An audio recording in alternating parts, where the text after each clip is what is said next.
دكتور محمد عبدي قبوس oo kamid ahaa dhaqaatiirta ugu caansan ariga Soomaalida ayaa maanta waxa uu si rasmi ah u shaaciyay in uu uga fadhiistay shaqadii dhakhtarnimo iyo sidoo kaleba in uu ka fadhiistay arrimihii siyaasadda. Dr. Maxamed Cabdi Gaboose oo warbaahinta kula hadlay maanta magaalada Hargeysa ugu horeyn waxa uu faahfaahinayaa sababaha ku kalifay in uu ka tago shaqada dhakhtarnimo. sida aynu ka warqabno xanuunka coronavirus wuxuu haleelay qaar ka mid ah dhaqaatiirteena waxay isugu jiraan kuwa geeriyooday qaar la ildaran nafqabadkiisa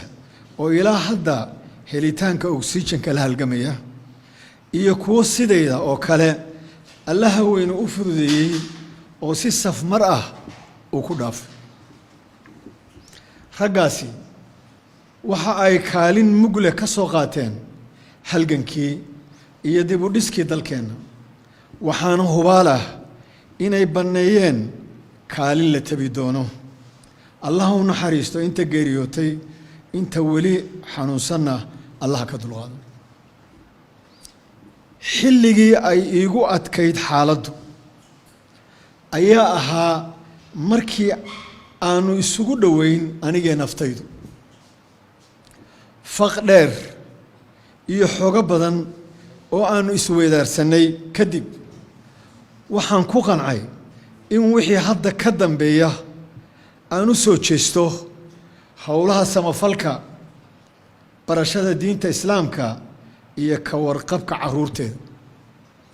sidaa awgeedna waxaan go'aansaday inaan ka fadhiisto kow shaqadii dhakhtarnimada tan iyo horaantii sanadkii 1979 anigoo dardartii iyo xiisihii aqoonta qaba ayaan bilaabay inaan ummadayda ugu adeego mihnada caafimaadka waa geedi qaatay nus qarni gudashada waajibaadkaas waxaan u arkay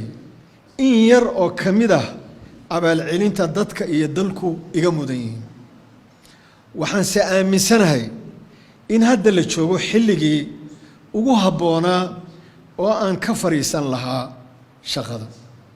maadaama uu hirgalay isbitaalka haldoor oo qalabay casri ah iyo xeeldheerayaal caafimaadi ka howlgalaan anigana aanu igu tiirsanayn wixii hadda ka dambeeya maxamed cabdi gaboose waxa uu sidoo kale sheegay sababaha ku kalifay in uu ka tago oo uu ka fadhiisto shaqada dhinaca siyaasadda marka dib loo jaleeco taariikh nololeedkayga siyaasadeed oo xambaarsan waayo aragnimo qoto dheer waxaan go'aansaday inaan iyadana ka fadhiisto sababaha soo socda kow tamarta jirka iyo maskaxeed ee qofku waxay la jaanqaadaa da'diisa haddii aad dareensan tahay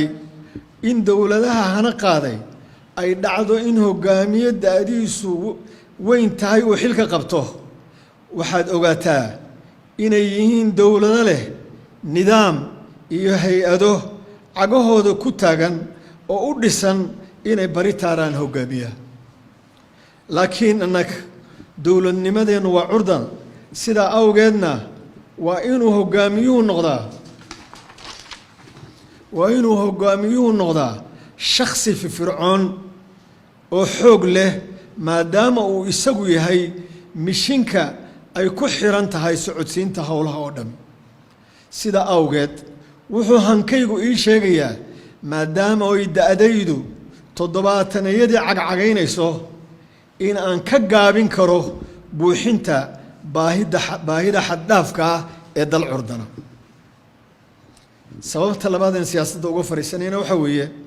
nidaamka doorashooyinka ee dalkeen sanadkii 1998 oo aan ahaa wasiirka arrimaha gudaha ee xukuumaddii maxamed xaaji ibraahim cigaale la naxariistay goor aroor hore ah oo dadku aanay weli aad guryaha uga soo bixin sida aan filayana maalin jimco ahayd waxaa aqalka iigu yimid taliyihii biliiska ee xilligaa allah u naxariistee cilmi kaba oo ii sheegay arrin muhiim ah inay jirto isagoo aan wax badan ii faahfaahinna ayaanu igu hagay dooxa duleedka magaalada Hargeysa ee Malka Durdur waxaan dul istaagay muuqaal aad u xanuun iyo murugo badan fal ka baxsan islaamnimada iyo dhaqanka Soomaaliyeed oo burinaya xeer kaste oo wax isku ahaansha dhigay waa qalfoofka rag badan oo isugu xiran toban oo xabaal wadareed loo jeexay waxaana soo saaray roobo mihigaana oo ka daayay Hargeysa xilligaas waxaan jawaab u waayay su'aalaha ka dhalanayay liidashada dambiga sababta looga dhigay gumaadkaas waxaan si nafteyda ku qanciyay rajo ah in la dhisayo qaran dhaama kii dume aniga oo soo dheeganaya waayo aragnimada aan ka helay halgankii tartanka ururada siyaasadda oo aan dhaqangelintoodii hore xabsi iyo halgan adag u soo huray waxaan ku qancay inuu yahay dariiq iyo nidaam doorasho oo tolaya shaarka ligitalisnimo laguna xalaashanayo kursi booli ah oo ugu dambeyntii ku fariisanayo nin hore u sii dooranaa sababtaas ayaan 2012 markii natiijadii ururada lagu dhawaaqay aniga oo go'anaya sida wax u dhaceen waxaan xaqiiqsaday in la helo doorasho xor oo xalaali ay ku biirtay intii sida arxan darrada ah loogu dogay Malka Durdur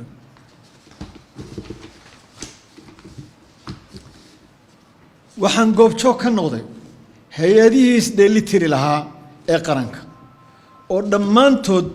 dubba ay gacanta ku hayso hadba cidda talada haysa waxaan xaqiiqsaday in nidaamkani aanu wax badan ka gadisanayn kii ridistiisa aan ayada u soo galay oo inaad doorasho raadsataa ay marar abuuri karto in nafa ay go'aan taasoo aanan anigu diyaar u ahayn maalintaas dhawaaqaas kadib ilaa maantay oo 9 sano laga joogo mar kaliya kama qayb gelin hawlo siyaasadeed xisbi iyo ururtoona wixii hadda ka dambeeyana kuma tala joogo sababta saddexaad oo siyaasadda uga fariistay nidaamka dimuqraadiyadda ee aan dooranay dad inaga taariikh ilbaxnimo iyo dhaqan duwanaa ayaa nidaamkan dimuqraadiga ah u curiyay inuu xal ugu noqdo maareynta iyo xasiloonida noloshooda waxa aanay u samaysteen tiirar dheeliga ka ilaaliya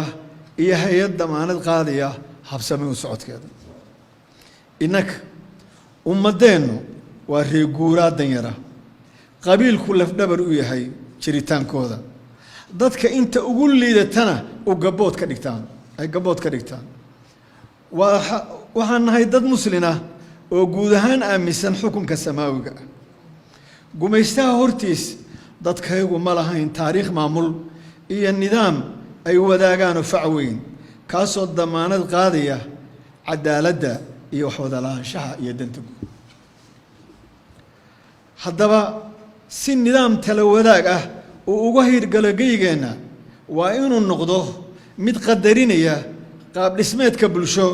iyo dhaqan dhaqaale dadkeenna waxaanu hubaalaa inay dimuqraadiyaddu mari doonto jidkii uu maray hanti wadaagii kacaanka ee hore usoo fashilmay sida awgeed anigu kuma qanacsani durbaanada beenta ah iyo alalaaska ololayaasha aan dhaafsanayn sacabka iyo xiisaha maalintaas siyaasaddiina maantay ayaa iigu dambaysa inaan howlgalkeeda iyo ururadeeda iyo xisbiyadeeda iyo tartankeeda iyo waxooda dhan waa jooji shakhsiyaddeeda gaarkaa baan u jeesanayaa hantidayda si aan uga xoroobo mashquulka maadiga ah waqti fiicanna aan ugu helo cibaadadeyda waxaan go'aansaday in wixii hadda ka dambeeya wixii aan dhaqay iyo maamulkeeda aan ku wareejiyo ubadkayga abaalka UK alle ayaa keligii mahad oo dhan iska leh waxaanse aanan ilaawi karin inaan xuso shacbiga Ingiriiska iyo xukuumadooda oo waqtigii noloshayda iigu adkaa aniga iyo ubadkayga noo fidiyey gargaar gobonnimo iyo bini'aadnimo maanta oo aan da'dii howlgabka gaarina ay sii wadista geediga noloshayda igala wareegayaan ubadkaygii ay iyaku waa UK fursad u siiyeen inay noqdaan aqoon-yahano buuxin kara kaalinta igu bannaanaatay qabyo qoraal buug si aanay u lumin waayo aragnimada aan ka bartay sooyaalka midabada badnaa waxaan ugu bishaaraynayaa dadweynaheena inuu gabagabo marayo qabyo qoraal buug aan ku aruuriyo xogtaas kaasoo aan eegayn keliya aminta iyo taariikhda dhacdooyinka aan tiro lagu soo koobi karin ee aan goobjoog u ahaa balse xambaarsan casharo iyo gorfayntooda waxaan ku faraxsanahay inaan nasiib u helay qoraa iyo saxafi hibadiisa ka sokow noqday shakhsi sida dareenkaygu yahay iga gacan siin kara inaan sida ugu quman ugu turjumo dhacdooyinkaas gabagabadii dunida maanta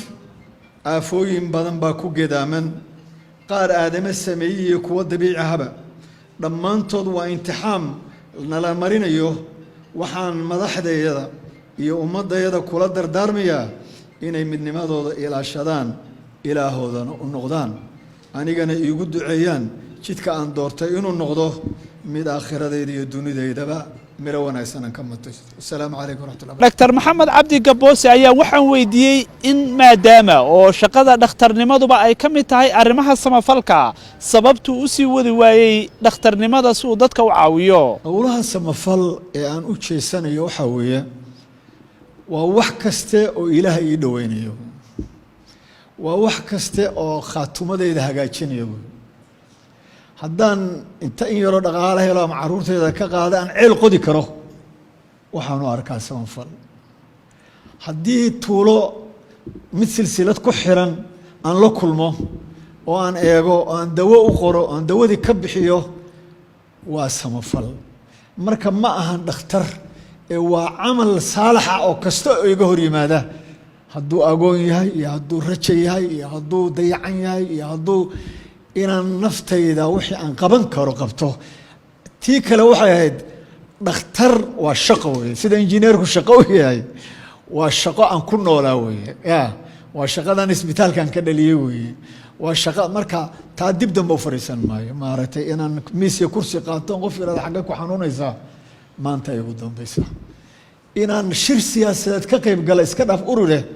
shir siyaasadeed inaan ka qayb galana maanta ay ugu dambaysa laakiin dalkan la jeclo badan baa iga haysa duruufaha hor yimaada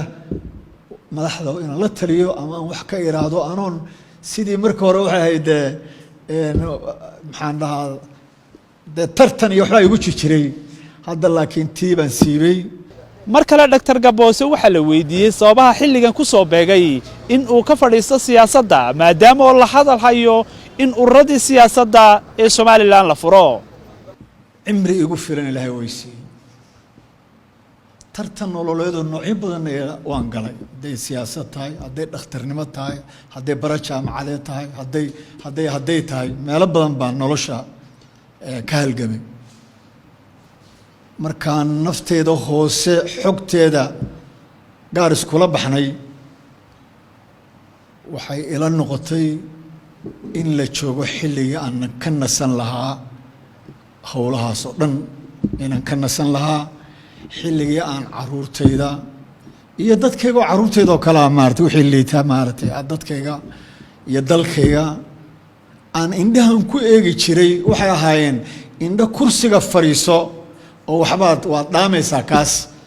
ka haysta mar walba ka haysteen wasiir u ahaa unbay naftu i oran jirtay sida wax loo wado malaha si ka fiican baa jirta laakiin hadda waxaan noqonayaa qof shacbiga loo taliyo